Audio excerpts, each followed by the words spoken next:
ভারতের মণিপুর রাজ্যে ক্রমবর্ধমান আইনশৃঙ্খলা পরিস্থিতি নিয়ে উদ্বেগের কারণে কারফিউ জারি করেছে সরকার। রাজ্যের ৩ জেলা পূর্ব ইম্ফল, পশ্চিম ইম্ফল ও থাউবাল জেলায় মঙ্গলবার ১০ সেপ্টেম্বর থেকে সর্বাত্মক কারফিউ চলবে।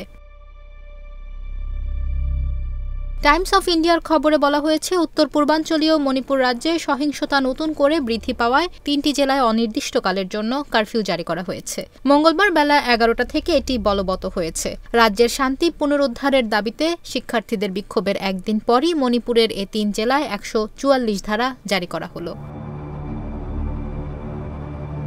আদেশ অনুযায়ী কারফিউ চলাকালীন বাসিন্দাদের তাদের বাসস্থানের বাইরে চলাচলের ওপর কঠোর বিধিনিষেধ আরোপ করা হয়েছে। প্রাথমিকভাবে ১০ সেপ্টেম্বর ভোর থেকে রাত ১০টা পর্যন্ত কারফিউ শিথিল করা হয়েছিল, কিন্তু পরবর্তী সময়ে পরিস্থিতির অবনতি হওয়ায় বেলা ১১টা থেকে তা আবার কঠোরভাবে কার্যকর করা হয়েছে।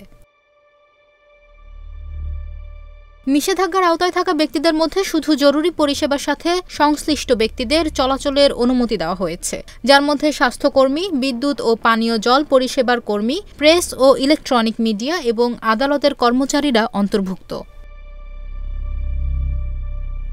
কোনো ব্যক্তি কোনো ধরনের আগ্নেয়াস্ত্র বা অস্ত্র বহন করতে পারবে না। এছাড়া যে কোনো ধরনের সভা সমাবেশে জমায়েত নিষিদ্ধ করা হয়েছে। আদেশ লঙ্ঘনকারীদের জরিমানা প্রয়োগের বিধান আছে এ আইনে। সোমবার অল থাওবাল অপুন বা স্টুডেন্ট আয়োজিত একটি সমাবেশের পর এই সিদ্ধান্ত নেন জেলা ম্যাজিস্ট্রেট আহুনথেম সুভাষ সিং।